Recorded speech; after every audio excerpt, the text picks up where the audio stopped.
कभी कभी हमारी जिंदगी की सबसे बड़ी समस्या आलस नहीं होती, बल्कि कल होती है।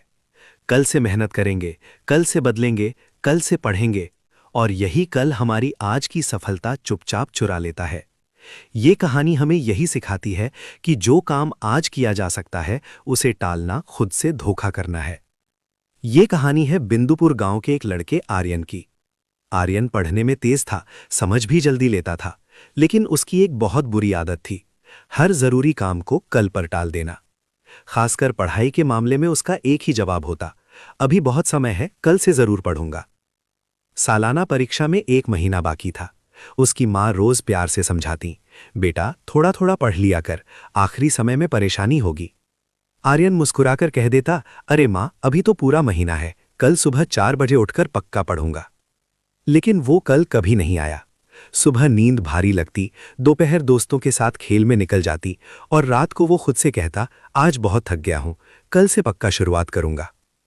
दिन ऐसे ही खेल खेल में निकलते गए, और देखते देखते पूरा महीना खत्म हो गया। परीक्षा में अब सिर्फ 2 दिन बचे थे। अब आर्यन घबरा गया। उसने सोचा कि रात भर जागकर पूरा सिलेबस खत्म कर देगा। जैसे ही उसने किताब खोली, उसे एहसास हुआ कि उसने पूरे साल पढ़ाई को कितना हल्के में लिया था। ढेर सारे अध्याय देखकर उसका सिर घूमने लगा। तभी गांव की बिजली कट गई। मिट्टी के दिए की हल्की रोशनी में पढ़ना मुश्किल हो गया, और थकान ने उसे फिर घेर लिया। उसने खुद को फिर दिलासा दिया, कोई बात नहीं, कल सुबह जल्दी उठकर जरूरी सवाल पढ़ लूंगा। अगले दिन परीक्षा हॉल में बैठते ही उसका दिल जोर जोर से धड़कने लगा। प्रश्न पत्र देखकर उसे सब कुछ जाना पहचाना तो लग रहा था, लेकिन किसी भी सवाल का पूरा जवाब उसे याद नहीं आ रहा था। वो पन्ने पलटता रहा और दूसरों को लिखते हुए देखता रहा। परिणाम आया तो आर्यन फेल हो गया। उसके दोस्त अगली कक्षा में चले गए, लेकिन वो वहीं रुक गया। अपने माता पिता की आंखों में उदासी देखकर उसे गहरी शर्मिंदगी महसूस हुई। उस शाम वो रोते हुए अपने दादाजी के पास पहुंचा। दादाजी ने उसे पास बिठाया और आंगन में लगे एक छोटे से पौधे की ओर इशारा करके बोले, बेटा, अगर मैं इस पौधे को रोज पानी ना दूं और सोचूं कि महीने के आखिरी दिन एक साथ 10 बाल्टी पानी डाल दूं, तो क्या ये जिंदा रहेगा? आर्यन ने सिर झुका लिया और कहा, नहीं दादाजी, ये सूख जाएगा। दादाजी मुस्कुराए और बोले, पढ़ाई भी वैसी ही है, ज्ञान का पौधा रोज थोड़ी थोड़ी मेहनत से बढ़ता है। कल एक ऐसा चोर है जो आज की मेहनत और आने वाली खुशी दोनों चुरा लेता है।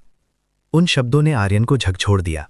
उसने उसी दिन तय कर लिया कि अब वो कल का इंतजार नहीं करेगा।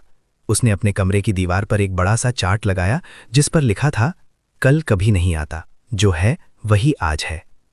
अगले साल आर्यन बदला हुआ था।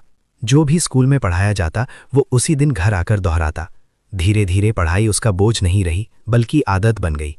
साल के अंत में वही आर्यन जो कभी फेल हो गया था, पूरे जिले में टॉप करने लगा। कहानी हमें याद दिलाती है कि सफलता किसी एक दिन की मेहनत से नहीं, बल्कि रोज की छोटी छोटी कोशिशों से बनती है। अगर आप आज ईमानदारी से मेहनत कर रहे हैं, तो कल अपने आप बेहतर बन जाएगा। याद रखिए, सपने कल से नहीं, आज से पूरे होते हैं। ऐसी